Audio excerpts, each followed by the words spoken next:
Le Brexit est à nouveau à l'ordre du jour. La pause estivale ne semble pas avoir calmé les tensions observées lors des négociations. Le nouveau coup de griffe est parti de Londres.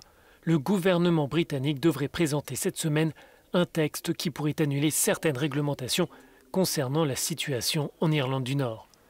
Londres exige aussi de parvenir à un accord d'ici le 15 octobre, faute de quoi les deux parties devront avancer séparément.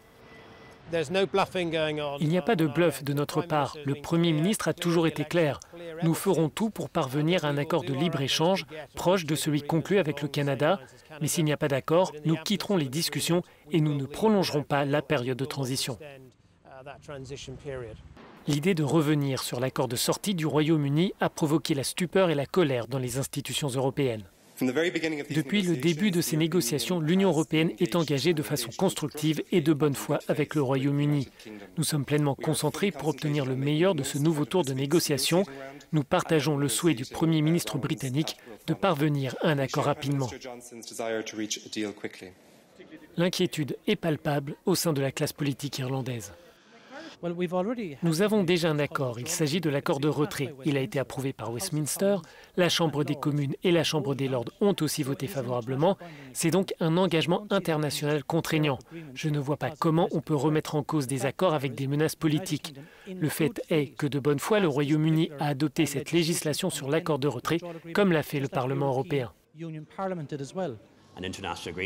Un accord international et les traités internationaux doivent être honorés et ils surpassent n'importe quelle législation nationale.